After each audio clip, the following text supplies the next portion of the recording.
सत्सङ्गत्वे निस्सङ्गत्वं निस्सङ्गत्वे निर्मोहत्वं निर्मोहत्वे निश्चलतत्वं निश्चलतत्वे जीवन्मुक्तिः पुनरपि जननं पुनरपि मरणं पुनरपि जननी जठरे शयनम् इह संसारे बहुदुस्तारे कृपया पारे पाहि मुरारे पर्यन्तां वन्दे गुरु परम्परां श्रुतिस्मृतिपुराणानाम् आलयं करुणालयं नमामि भगवत्पादं शङ्करं लोकशङ्करं नारायणः परो व्यक्तादण्डमव्यक्तसम्भवम् अण्डस्यान्तस्य मे लोका सप्तद्वीपा च मेदिनी श्रीभगवान् उवाच इदं शरीरं कौन्तेय क्षेत्रमित्यभिधीयते एतद्यो वेत्ति तं प्राहुः क्षेत्रज्ञ इति तद्विदः. So we are in the commentary for the second shloka. क्षेत्रज्ञं चापि मां विद्धि सर्वक्षेत्रेषु Bharat Kshetra Kshetragnayor Jnanam Yattu Tatu Jnanam Matam Mama. So the meaning of the shloka is Bhagavan is addressing Arjuna, saying that you know the knower of the body to be me, non-different from me, and that knower of the body, that is a consciousness principle, is available in every body. So the consciousness principle within the body is able to objectify the body. Body means body-mind complex, and that kind of a consciousness is there in every body, and that consciousness is non-different from Brahman, which is all-pervading, and that is pervading the entire sentient and insentient in creation. So that means when Bhagavan says this, he is Brahman is the one that is the substratum for all the sentient beings, and not only the substratum for the sentient beings are all having bodies, and the bodies are all definitely body and mind complex is definitely a product of the insentient Prakriti, and Bhagavan is the adhishtanam for that, and Prakriti is what is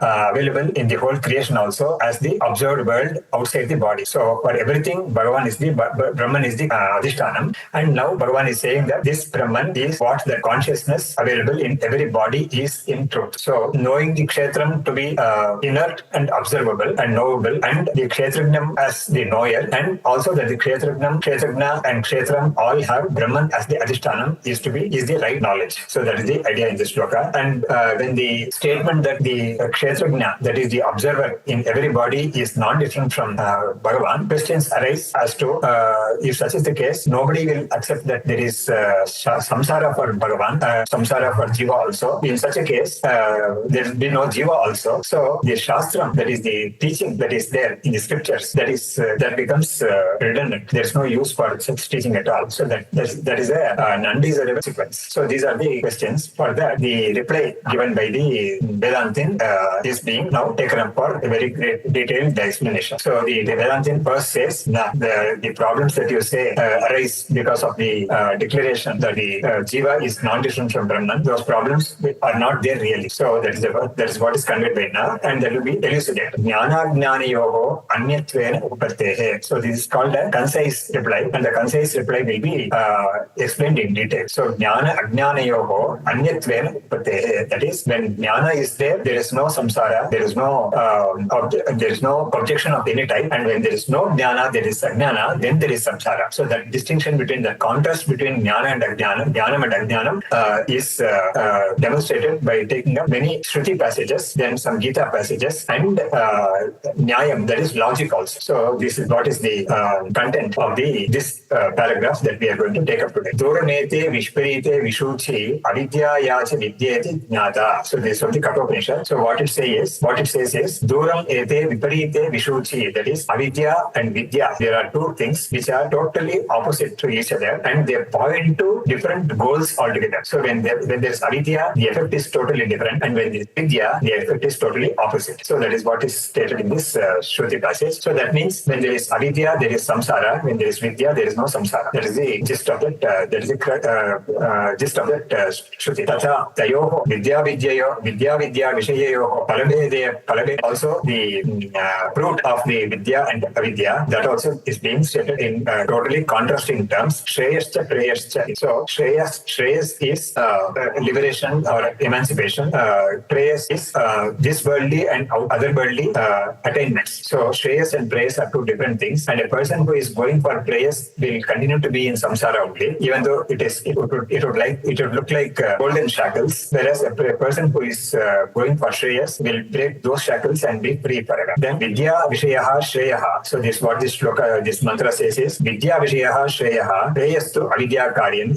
So from Vidya, through Vidya a person attains Shreyas, that is liberation. From Avidya, through Avidya he will continue to be in Preyas. Tathacha Vyasaha. So he is quoting the words of the Mahabharata authored by Veda Vyasa. Dvavimau Atapantano Ityadi. So Dvav Imau Atapantano. Pantha is the path. So there are two paths only. One path leading to Preyas and the other path leading to Shreyas. Ityadi. Imau Dvaveva Panthano. There is another passage like this, but the reference for this has not been available. Bhagavad Gita has stated it anyway. So there are two paths only. So this statement is very emphatic that there are only two paths. There is no third path at all. Ihacha Ve Nishthe Mukte Avidya Sahakaryena Hatavya Iti Shrutismriti Nyayebhyaha Avagamyate. So here two paths have been mentioned. That is prescribed. One path is the path of pravritti and the other path is the path of nivritti. So pravritti path takes a person towards samsara and perpetuating samsara. He will be remaining there only. And the path to nivritti will be releasing the person who takes up the path. Avidya cha saha karyena hatavya iti shruti smriti nyayebhyaha. From the Shruti and the Smriti teachings we come to know that and the teachings based on logic we come to know that avidya cha saha karyena hatavya. So when the Shruti and the Smritis are talking about two paths, the choice is implied. That is, there's no need to articulate choice. So there are two paths like this, one path leading to samsara and the other path leading to liberation. So the message conveyed is, implicit message is that one has to give up the path of samsara and attain liberation. So that's what is stated here. Avidya cha saha karyena. Avidya along with its effects. So avidya is the basic mula avidya, that is ignorance, basic ignorance, and its karya is the taking the body to be oneself, and from there starts the whole of samsara. That is taking the outside objects and people and all that to be something to be stated as mine, and some people are not mine and all that. So this raga, dvesha, all that is there, involved there. So avidya cha saha karyena hatavya. Hatavya is it has to be dispelled. Iti shruti smriti nyayebhyaha avagamyate. So we come to know from the Shruti, Smriti and logic that this has to be, avidya has to be given up along with its effects. Shruteyaha tavat. Now he is mentioning certain Shruti passages which give this meaning. Iha ched avedit atha satyamasti na chediha avedi mahati vinashtihi. This is from the Kenopanishad, very popular passage. What it says is, if a person were to know the truth, for him the liberation, that is when he is in this body, when he is in the body of a human, where the sadhana is possible, then there is release from samsara. Satyamasti na chediha avedit mahati vinashtihi. If he is not getting this knowledge in this body, then a very great loss is there for him, because he has wasted this body and the life in this body, and then there is no guarantee that he will be getting a body in the next life to initiate sadhana. So this is the danger it is giving us a warning. Then tameva viditam tameva vidwan amrita iha bhavati nanyah pantha vidyate ayanaya. This is very popular in the Purusha Suktam, Taittiriya Aranyaka. So what it says is, tamevam tam evam vidwan amrita iha bhavati. A person who has known this Brahman that has created this whole universe, and it is available in the jivas as the sentient entity, that Brahman has to be known, and a person who knows this, who realizes that Brahman, for him he becomes immortal here itself. That is, even while alive he attains the fruit of moksha. That is, there will be no more births for him, and when he gets this realization, he will also realize that there have been no births also for him. So all this having been born and all that is only a seeming thing, and he comes to know about the truth. Then nanya pantha vidyate ayanaya. There is no path other than knowing this Brahman for release. Then vidwan na vibeti putaschana. So this is from the Taittiriya Upanishad, where it says that the person who is a knower, he is totally free from fear. So fear is the one which is keeping a person in samsara, and the fear is that the fear of losing one's identity, one's wrong identity. The person thinks that wrong identity is his his true identity, and he is refusing to give up that identity, and death he thinks that will put an end to that wrong identity, and that is the cause of fear. So here, Vidwan na bibeti kutashana. There is no source at all in the whole creation from which this realized person can can be afraid of, because when he realizes the truth, he has realized the entire cosmos to be himself and not different from himself, and so there is nothing in the whole creation that can any fear for him, because he knows that the whole of the cosmos is only unreal, mithya, and the truth behind the cosmos is Brahman, and that he is that Brahman. And he also rises above fear, because fear is only there for the body-mind complex, and he knows that he is not the body-mind complex, and so Atman has no fear from any quarter altogether whatsoever. Then Avidashastu, then the contrast is being shown here. For a person who is ignorant, who remains in ignorance, for him, Atatasya Bhayam Bhavati, for him there is fear definitely, because he has not realized the oneness of himself with Brahman, that is a fearless. Abhayam Vai Janaka Praptosi. So fearlessness is one name for Brahman also, and the state of living Brahman also is called Abhayam. So Janaka is addressed by Yajnavalkya, saying that you have realized the fearless. So Abhayam Vai Janaka Praptosi. Of course, here this Atatasya Bhayam Bhavati is from the Taittiriya Upanishad. Janaka Yajnavalkya is from the Brihadaranyaka. Avidyayam Antare Vartamanaha. So this Kathopanishad says that those people who are remaining in avidya, they are devoted actions, karma, whether it is enjoined Vedic Veda enjoined karma or Laukic karma or whatever. Even that Veda enjoined karma is being criticized, saying with the idea that it will keep a person in samsara only. So avidyayam antare vartamanaha swayam dhiraha. So this they think that they know everything, and they know the means of karma and the ways of karma and all that, but they are really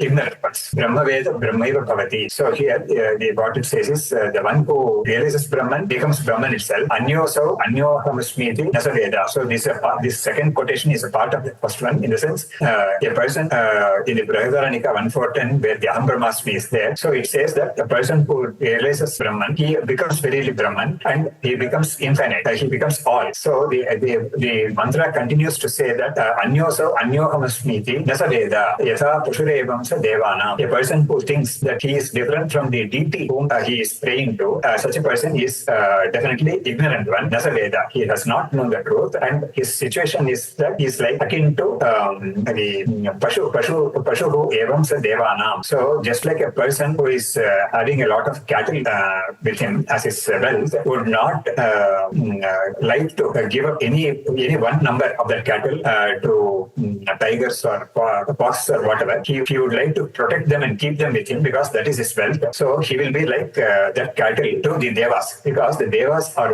always wanting to have the humans performing the yajnas and all that, so that the devas will get the offerings from them. So they will not permit the jivas to go out of this circle of being a person who is in action. So that is the idea they are conveyed there. Atmavitas yaha sa idam sarvam bhavati. So that Shruti itself says that asmat tat sarvam abhavate. So that asmat tat sarvam abhavate, that is being annotated, or it is being stated in rephrased or stated in these terms, that Vidwan Atmavita Yaha Saha Idam Sarvam Bhavati. The person who has realized the Atman becomes everything. That is, it is not that he becomes everything. He realizes that he is infinite. That's the idea conveyed here. Before, he was of the idea that I am a small person. I'm a puny this body. I'm limited to this body mind complex alone. And there is such a huge cosmos before me, and everything is different from me. So all that also will create fear. So now he realizes that he is that very creation, that is the adhishtanam for all that creation, and creation is not really there at all. Then yada charmavada akasha. So this is also a very famous statement in the Shvetashvatara Upanishad. It says that if a person were able to the whole of the sky like a mat, then he might be able to realize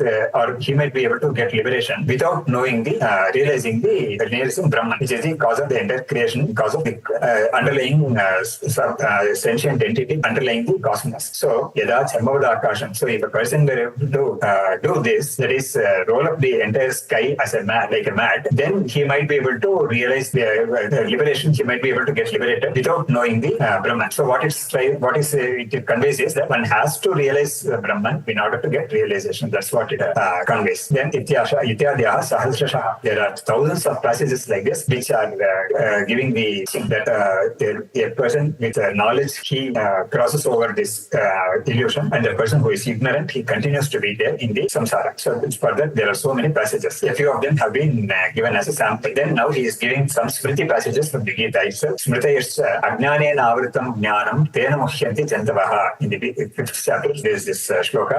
Ajnanena avritam jnanam tena muhyanti jantavaha. So the living beings are all in delusion because their intellect is enveloped by ignorance. So Ajnanena avritam jnanam. So their jnanam or their thinking faculty is enveloped by this ajnanam. So they are not able to come out of ajnanam, and because of that, they remain deluded. Samya sitam manaha. Then the contrast of that is stated here. Ihaivatayirjitas sargaha yesham samya sitam manaha. For those who have planted or who have installed or who have deposited their intellect in the Brahman, which is samam, which is equal everywhere in the whole creation, for them this liberation is guaranteed here itself, because ihaivatayirjitas sargaha. Sarga is creation, that is, they won't be born again since they have realized Brahman to be their own self. Then yesham samya sthitam manaha. Then samam pashyanhi sarvatra samavasthitam ishwaram. So that is from the 13th chapter, this chapter itself, where Bhagavan says that samam pashyanhi sarvatra. So when a person who is able to get the vision of this Brahman, which is available in the whole of creation, such a person, he is definitely freed from samsara ityadyaha. Then he now gives a few samples from Nyaya. Nyaya is logic. So here it's very, very appealing. Sarpan kushagrani tatha upadani tatha udapanam jnatva manusyaha parivarjayanti ajnanatas tatra partanti kechit jnane phalam pashya yatha vishishtam. So this is a very beautiful teaching. It is worth contemplating. It is not asking us to believe in something and all that. It is so very clearly laying bare the truth by giving the contrasting positions. Sarpan kushagrani tatha udapanam. That is, in a path which is there, the path is bound to be infested by snakes, and then the path can also have thorns. Kushagra is a representation of thorns. Then udapanam, that is, there can be deep wells also in the path. A person who doesn't know these things are there, or the person who knows these things are there in the path, he will be careful and avoid these things. When he is required to walk that path, he will be very careful to avoid these things and achieve his goal. But then ajnanataha tatra patanti. But then a person who is not aware of these things, he definitely will be caught by the snakes, or he will get affected by the thorns, or he will fall into the well. So ajnanataha tatra patanti kechit. Some people, without knowing this, they will incur a lot of misery. But then the shloka finally says, jnane phalam pashya yatha vishishtam. So see for yourself what is the great advantage in being informed or in being knowledgeable. So jnane phalam pashya yatha vishishtam. What is the special fruit of being informed? This is a special fruit of being informed, because the not being informed is fraught with so much of risks. So this is a beautiful shloka from the Moksha Dharma of the Mahabharata. Tatacha, then now Bhagavad Gita is giving more logic from worldly logic itself, that is which Vedanta alone can teach. So tatacha dehadishu atmabuddhihi avidvan ragadveshadi prayuktaha dharmadharmanushtana krite jayate mriyate cha iti avagamyate. So now Bhagavad Pada is he is so fond of Adhyasa Bhashya. In the 13th chapter, there is a lot of occasion to reminisce the Adhyasa Bhashya. So he is now giving a sample of that. These 3 or 4 lines are very, very nicely representing the Adhyasa Bhashya itself. Some very specific words are there, verbatim it is there. Some of them are the meaning is conveyed. Dehadishu atmabuddhihi avidvan. The person who is considering the body-mind complex as himself, as the self, as the Atman. So atmabuddhihi. So this is a bahublihi compound. That is dehadishu atma iti buddhihi yasya saha dehadishu atmabuddhihi. So that person is called atmabuddhihi. Dehadishu atmabuddhihi. Avidvan, he is ignorant. Ragadveshadi prayuktaha, being impelled by likes and dislikes, he performs actions, and those actions will be dharma and or adharma. So ragadveshadi prayuktaha dharma anushtana krite, he performs this dharmic and adharmic actions, and as a result jayate mriyate cha. As a result, he is born, that is, he remains in samsara. So he takes birth and he takes birth repeatedly. Punarapi jananam punarapi maranam jayate mriyate cha iti avagamyate. So this we come to know from the Shastra. Dehadi vyatirikta atmadarshinaha. Now he is giving the contrast. Dehadi vyatirikta atmadarshinaha, the one who has known himself to be distinct from the body-mind complex, for him him, Ragadveshadi Prahana Apeksha Dharmadharma Pravritti Upashamat. For him, he has put an end to to likes and dislikes. That is, he has risen about likes and dislikes through performing Karma Yoga, Bhakti Yoga, and all that, and Vichara and all that. So he has risen above Ragadvesha, and naturally, for such a person, he will not perform Dharma and Adharma actions. He will be performing actions which will not put him in this samsara at all. There is it's called Krishna, Akrishna. So in the Yoga Shastra, Krishna is black. So black is denoting Papa Karma, Adharma Karma, and Akrishna is Punya Karma. But then the recommended thing is that you should go beyond Krishna and Akrishna. So that is the Karma Yoga actually, that is, and Bhagavad Gita itself says that Yoga Karmasu Kaushalam. So the yoga is that is what is yoga, that smart way of going beyond Punya and Papa, and Karma which is by nature binding, whether it is Punya or Papa. Now it becomes when Karma Yoga is performed, that very Karma which would normally bind a person will turn into a releasing mode. It becomes an upaya for getting released. So that is the greatness of Karma Yoga. Ragadveshadi Prahana Apeksha Dharma Pravritti Upashamat. For him, the Dharma Pravritti has come to an end altogether. Muchyante. So for a person, such a person gets released. The Kenasite Pratyakyatum Shakyam Nyayataha. So this kind of a situation or this phenomenon can never be refuted or dispelled by anybody through logic. So such a clear logic he has stated. One who is ignorant, he will be bound by Ragadvesha, and he will be performing karmas, dharma and dharma, and he will remain in samsara. The one who is knows himself as distinct from the body-mind complex will free himself from Ragadvesha, and he will not perform any karma that will bind him, and he gets released. So this is the logic here. So clearly stated. Tatra evam sati kshetragnasya ishwarasyaiva sataha avidyakrita upadibhetataha samsaritvam iva bhavati yatha dehadi atmatvam atmanaha. So when such is the situation, what is the situation? The Shruti has taught, Smriti has taught, and logic also tells us very clearly that going on the path of ignorance will be resulting in samsara, perpetuating samsara, and becoming enlightened will free him. So tatra evam sati kshetragnasya ishwarasyaiva sataha. So now he is coming back to the objection raised based on the statement that the kshetragna in every body, that is the knower of the body, is non-different from Brahman. The consequences of that were stated, and the negative consequences, and that is being refuted here. So kshetragnasya ishwarasyaiva sataha vidyakrito upadi vedataha samsaritvam. So the kshetragna, that is the knower of the body-mind complex, the consciousness, that is, he is actually non-different from Brahman, but he doesn't know that. So kshetragnasya ishwarasyaiva sataha. So the person who is kshetragna, who is Ishvara himself, that is Brahman itself, avidyakrita upadi vedataha, because of the upadi, avidya caused upadis, that is body-mind complex, and getting identified with them, samsaritvam iva bhavati. That samsaritvam also is only a seeming samsaritvam, because in truth he is actually Brahman, asamsari Brahman. But because of this avidya, he appears to be samsari. That's all. There also the Vedanta doesn't say that he is really a samsari. No, not at all. And Bhagavad Gita will take care to say that very, very clearly in so many places. Yatha dehadi atmatvam atmanaha. Just like he is giving an example from the Vedanta itself, just like for the Atman being endowed with body-mind complex is not the true nature of Atman. It is only a seeming appearing phenomenon. That's all. It is not truth at all. So for the Atman, not being endowed with the body-mind complex is the true nature. But if the Atman is appearing to be endowed with body-mind complex, it is not real. This is exactly what is stated in the Adhyasavata in the very first two lines. Prasiddhaha dehadishu anatmasu atmabhavaha nishtitaha avidyakritaha. So in all the beings, whether it is human or divine, that is devas or yakshas, kinnaras or animals, plants or whatever, for all bodies, all jivas, chantunam hi prasiddhaha dehadishu anatmasu atmabhavaha nishtitaha avidyakritaha. So it is, we can give a sweeping rule that wherever you find a jiva, that is because of the wrong identification with the body-mind complex, which is because of avidya. So dehadishu anatmasu, dehadis, that is body-mind complex, is the not self, that is anatma. In that atmabhava, taking that to be oneself, nishtitaha avidyakritaha, surely it is because of avidya only. Yatha sthano, he is giving an analogy. Yatha sthano purusha nishtaya. By seeing a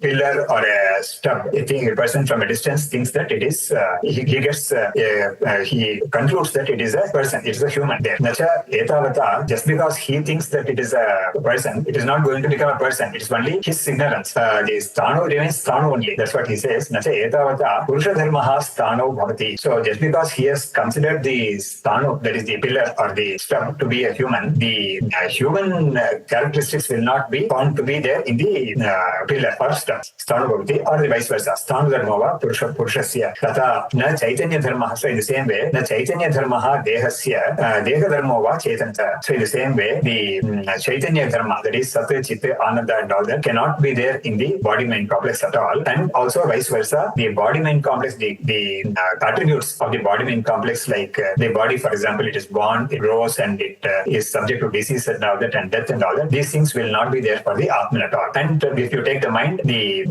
attributes like misery, anxiety, ignorance and all that, they are not going to be there for the Atman. Chetanasya na bhavati. So sukha dukkha mohatmakatvadihi. So these are the deha dharma. He is giving a sample there. Sukha dukkha mohatmakatvadi. So these are all the dharmas of the body-mind complex. They cannot be there for the Atmaha na yuktaha. Avidya kritatva avisheshat. So because it is definitely because of avidya only. So naturally, whatever is because of avidya, it will not be there for the adhishthana. So this statement he has made in the Adhyasa Bhashya itself. Tatraivam sati tatkritena matrena apina sambhadyate. So if a person were to superimpose a snake on a rope, if there is a rope really, not knowing that it's a rope, if he is going to think that it's a snake, the characteristics of the snake are not going to be there in the rope will never be affected just because he is superimposing. The rope will remain the rope alone. It will not become a poisonous thing and all that. So avidya krita avisheshat jara mrityut. So just like jara and mrityu, that is old age and death, which are properties of the body, they can never become the property of the Atman. So that is, he is giving that as an analogy. So we will end this session here. So the paragraph is ended now. And now the sequel, there will be a small objection raised by the opponent based on this discourse, and it will be addressed by the Siddhanta. Shastram Sharira Mimamsa Devastu Parameshwaraha Acharya Shankaracharyaha Santume Janma Janmani Vidyaviniya Sampannam Veetaradum Vivekinam Vande Vedanta Tattvajnam Vidushekara Bharati Narayana Paro Vyakta Dandam Abhyakta Sambhavam Andasyantastume Lokaha Sattadvipacha Medini Om Tatsate.